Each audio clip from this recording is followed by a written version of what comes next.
حماية ليلة فرحنا أصر إن هو يطلع معانا على الشقة. المهم قلت إن هو هيوصلنا بس وهيقوم نازل. دخلنا الطرقة لقيناه داخل ورانا. الله، هو داخل ورانا كده ليه؟ دخلنا على أوضة النوم لقيناه برضه داخل ورانا. قلت لنفسي هو مكمل معانا ولا ايه؟ هو ايه اللي بيحصل؟ كنت في الوقت ده مستغربة جدا من اللي بيحصل، لان المفروض انه كان هيوصلنا بس وما كانش هيكمل معانا كل ده. المهم فضل كده لحد ما انا حسيت ان في حاجة مش طبيعية. وقتها قلت هو في ايه؟ اتصدمت لما لقيته بيقولي يلا بقى انجزوا. ننجز يعني ايه؟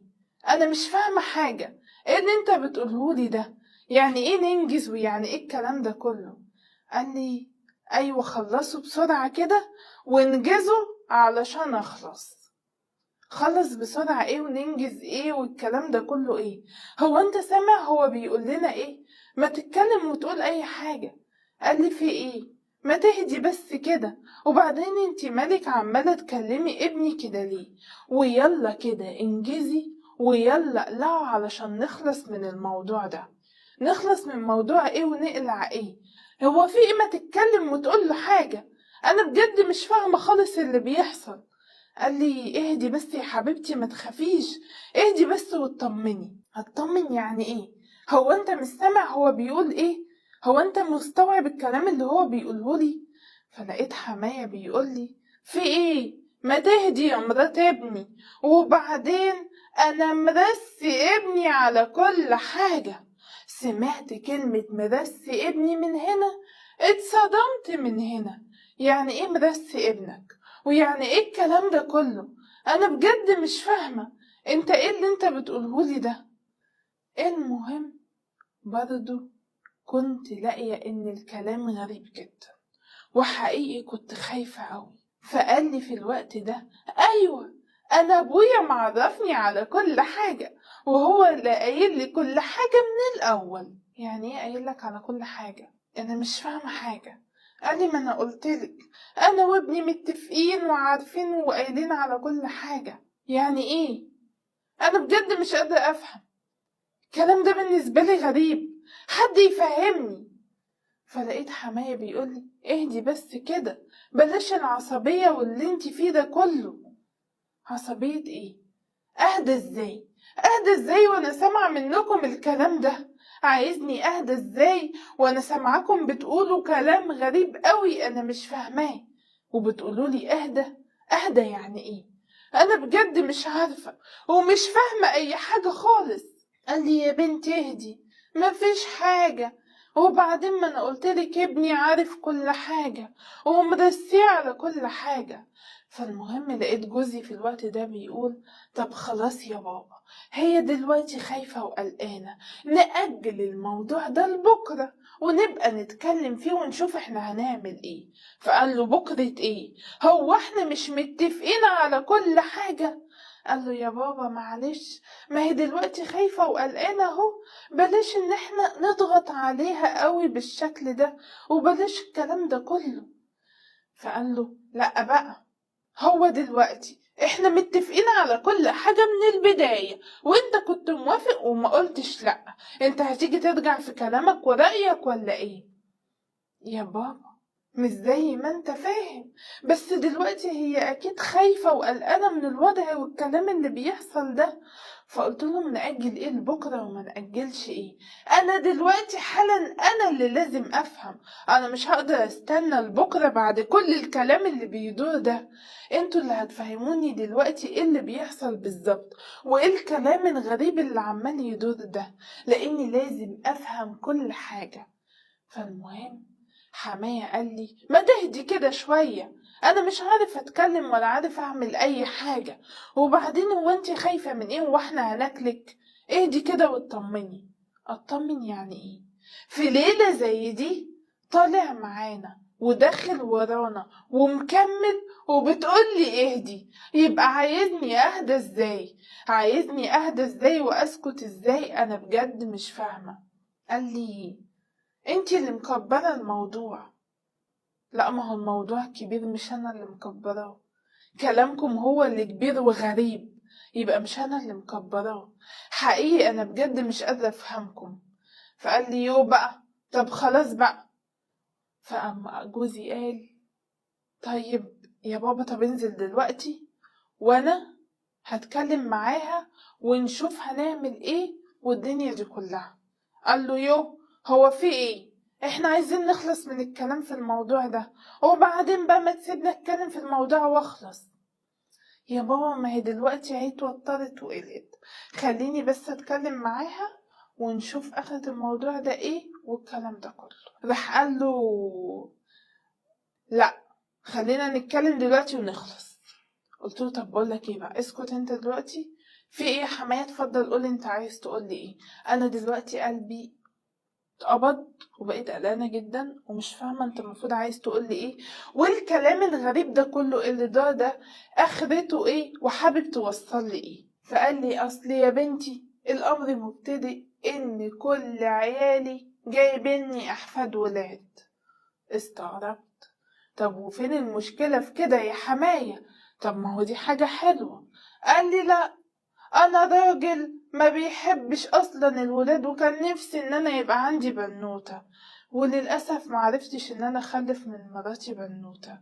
فجم عيالي قلت هيجيبولي هما البيت، بس للأسف محدش فيهم عارف يجيب لي البيت. طيب يا حماية أنا مش فاهمة، ما هي دي حاجة مش بتاعتنا، دي حاجة في إيد ربنا مش في إيدينا إحنا.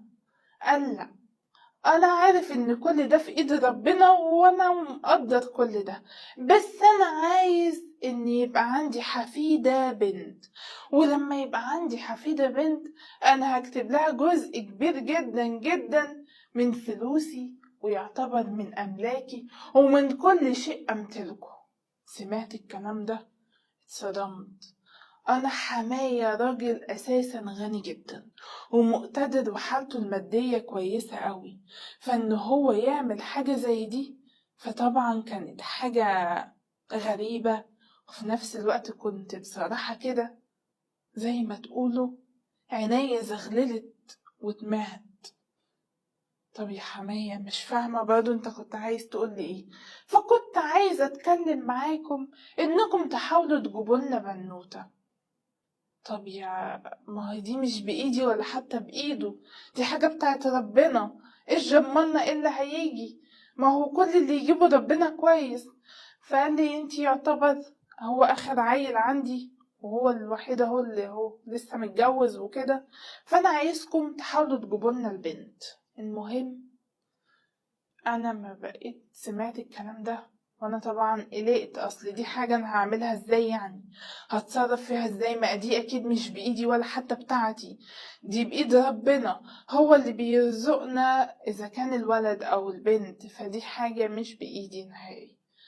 فبرضه قام قال لي الكلمتين دول وقام خد بعضه وقام نزل.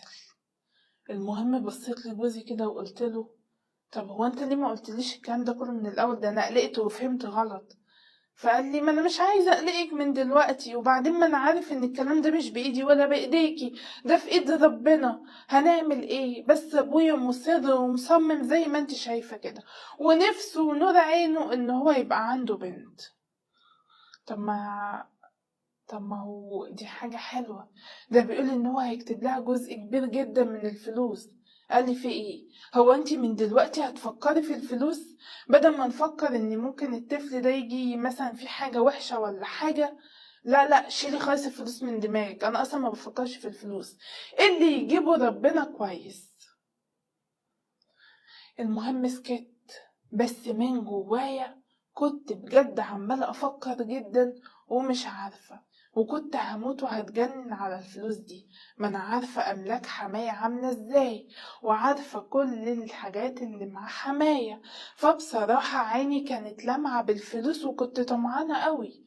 المهم الوضع فضل مستمر على كده، ومرت فترة والدنيا كانت كلها تمام، وكان كل ما حماية يشوف وشي كان يقول لي على الكلام ده، وان هو بقى نفسه ان انا اجيب له البنوتة والكلام ده كله. فانا بجد لدرجة ان هما بقى كل شوية يقول الكلام ده بقيت شايلة الهم، وبقيت خايفة لما مثلا اعرف ان انا حامل، واجي مثلا اعرف اذا كنت حامل في ولد ولا بنت هيحصل ايه ومش هيحصل ايه. المهم فعلا الدنيا فضلت مستمرة لحد لما جه في يوم اكتشفت ان انا حامل.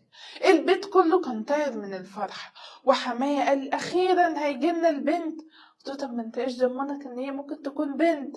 بلاش تعشم نفسك من دلوقتي لحسن ساعة ما يجي يبقى مثلا نتصدم والكلام ده كله. قال لي لا لا بصراحة كده انا نفسي في البنت بقى، وان شاء الله في بطنك بنت. ان شاء الله ان شاء الله يا حماية، هو انا هزعل يعني؟ بنت ولا واد حلو واي حاجة تجيبها ربنا كويس. لا لا بنت باذن الله، بنت باذن الله يا حماية، بنت. وفعلا بقوا يدلعوني وبقوا يحشكوني والدنيا دي كلها على اساس ان انا حامل في البنت، واحنا كل ده لسه معرفتش انا حامل فيها، انا لسه في الاوائل. وبقيت خايفة ان انا لما اجي اعرف اني حامل في ولد ولا ايه، بقيت مرعوبة لاني طبعا حاجة زي دي بدأت تقلقني.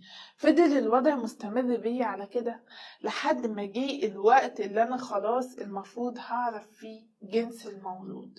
وانا طبعا رايحة وانا حاطة ايدي على قلبي، وكنت بدعي اني انا ابقى حامل في بنت. كل الناس كانت تدعي وتقول يا رب ابقى حامل في ولد، وانا الوحيدة اللي بدعي بالعكس واقول يا رب ابقى حامل في بنت.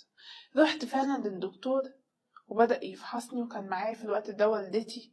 وبعد ما خلص بقى والكلام ده، طمني يا دكتور انا حامل في ايه؟ قال لي مبروك يا مدام انت حامل في ولد. ايه؟ ولد؟ قال لي ايه ده، هو انت زعلتي؟ غريبة، ده كل الناس بتفرح لما يبقوا حاملين ان هما تعرف ان هي حامل في ولد والكلام ده.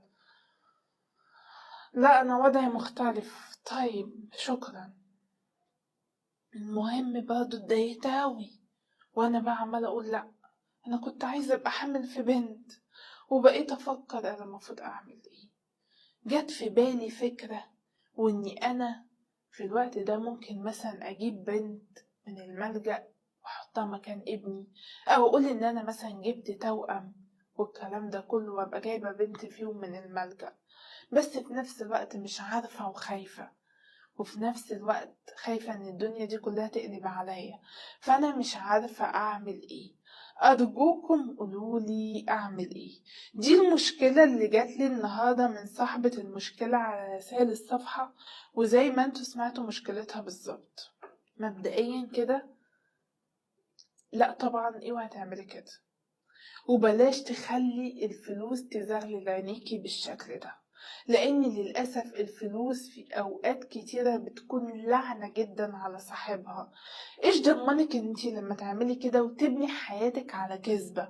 طب هيجي في يوم من الايام كذبتك دي هتتعرف، وساعتها هتطلعي واحدة كذابة، وساعتها هتنزلي من نظرهم جدا، وساعتها هتلاقي نفسك ان انتي بتخسري مكسبتيش، وكل الناس مش حدش فيهم هيبقى عنده ثقة فيكي، لانك هتعملي حاجة كبيرة قوي زي دي.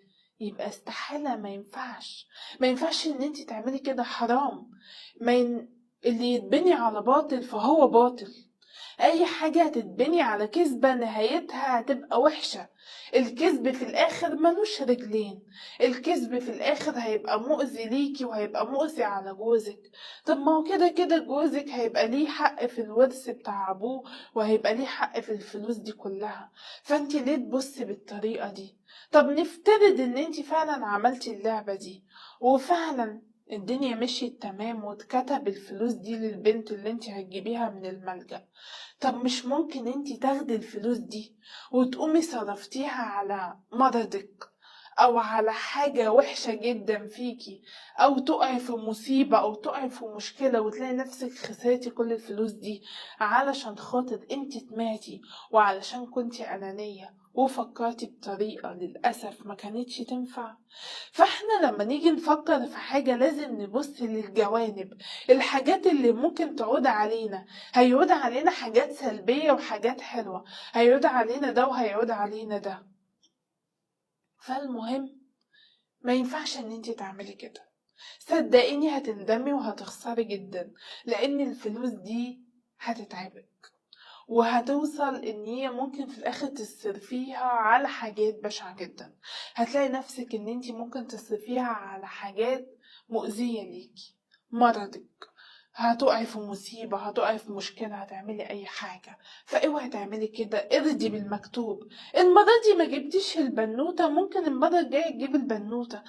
احنا لما نبقى عايزين حاجة قوي بالشكل ده ونبقى عمالين نفكر فيها والكلام ده كله، فاكيد ربنا هيعند معاكي. اصل الحاجة دي مش بايدينا احنا كبشر، الحاجة دي بايد ربنا، هو اللي هيرزقنا بالبنت ولا بالولد.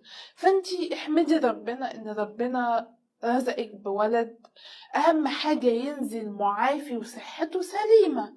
وبعد كده في الحمل التاني شيلي فكرة بنت ولا ولد دي من دماغك، علشان لما تبقي عايزة حاجة بالشكل ده وتبقي عندة ومصممة والكلام ده، فبالتالي هتلاقي ان الحاجة دي ما بتحصلش.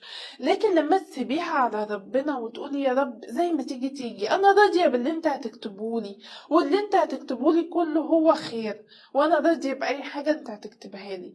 فانتي لما تعملي كده حقيقي هتلاقي ان الدنيا احسن، وهتلاقي ان ربنا ممكن يعوضك في الحمل التاني بالبنت اللي انتي نفسك فيها، وهتلاقي ان الدنيا معاكي احسن من انك انتي تبني على كذبة.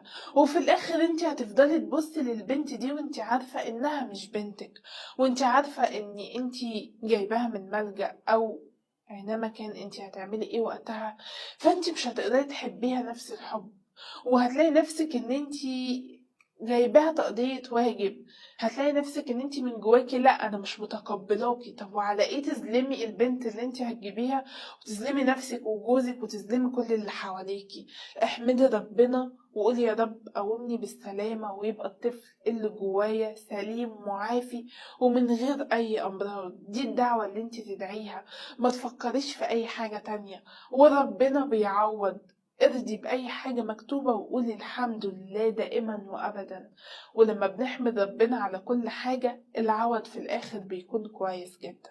دي كانت وجهة نظري أنا، ولو حد عنده أي وجهة نظر تانية يسيبها في الكومنتات، ولو حد عنده أي مشكلة يبعتها لي على رسائل الصفحة، ونشوفكم إن شاء الله في حلقة جديدة.